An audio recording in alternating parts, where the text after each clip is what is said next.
Nagkainitan at kinailangan pang awatin sina Senators Juan Miguel Zubiri at Antonio Trillanes IV sa Senado kanina. Kasunod niyan ang pahayag ni Trillanes na gusto di manong i-whitewash ni Zubiri at Senator Richard Gordon ang investigasyon sa korupsyon sa Bureau of Immigration. May report si Jam Sisante. Kinailangan ng umawat na mga kasamahan nila sa Senado matapos magkainitan sina Senador Juan Miguel Zubiri at Antonio Trillanes IV sa plenaryo kanina. Ang nagngingit-ngit na si Zubiri, hinila pa palayo kay Trillanes.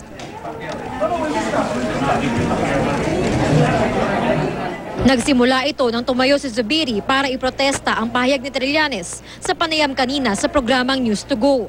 Sinabi kasi ni Trillanes na nais daw ni Zubiri at Senador Richard Gordon na i-whitewash o pagtakpan ng investigasyon ng Senado sa korupsyon sa Bureau of Immigration matapos daw ireklamo ang pag-refer sa resolusyon sa Civil Services and Government Reorganization Committee ni Trillanes imbes sa Justice Committee na pinamumunuan ni Gordon.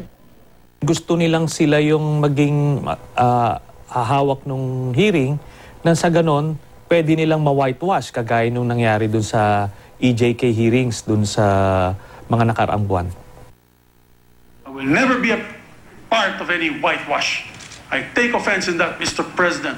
I'm glad that the gentleman took offense because if the statement was meant to be offensive, so at least he feels something. Naungkat pa ang mga kasong kinaharap ng dalawa noon, ang electoral protest laban kay Zubiri dahil sa di umunoy pandaraya sa 2007 elections na nauwi sa kanyang pagbitiw sa Senado at kasong rebelyon laban kay Trillanes na nauwi sa kanyang pagkakakulong. As we recall, especially the Senate President, back in 2007, he in fact resigned from the Senate because he was proven to have cheated during the 2007 elections.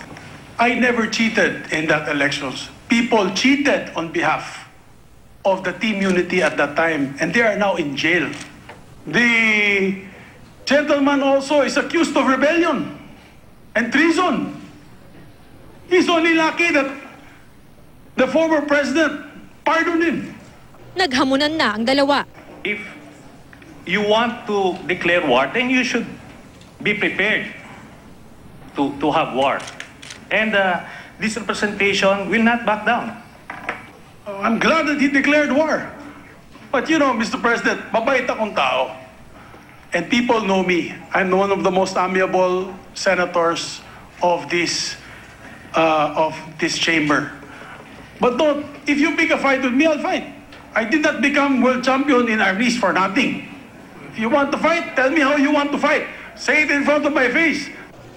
Nang mag-break ang sesyon, nilapitan ni Zubiri si Trillanes at mas nagkainitan pa ang dalawa. Hinila ng Senador Manny Pacquiao at iba pang senador si Zubiri. Matapos ang mahigit kalahating oras, bumalik ang mga senador sa sesyon. Ipinabura sa Senate records ang mainit na sagutan ng dalawa na kalaunay nagkamayan. We agree that I'm not part or privy of any whitewash. I and Senator Gordon as well, as he's voicing to me, and that we agree to an investigation, and I will support the gentleman from Bicol. Nire-resolva pa ng Rules Committee kung ang Justice Committee ni Gordon o ang Civil Services Committee ni Trillanes ang mag-iimbestiga sa korupsyon sa immigration. Pero si Gordon magkukusa na raw na imbestigahan ng issue sa January 23 bilang chairman ng Blue Ribbon Committee. Yung Blue Ribbon pwedeng gawin motu proprio basta corruption. Ang issue dito, corruption. Nagkaroon na nga ng putukan dito. Sabi ko, sige, imbestigahan na natin. Jam Sisante, GMA News.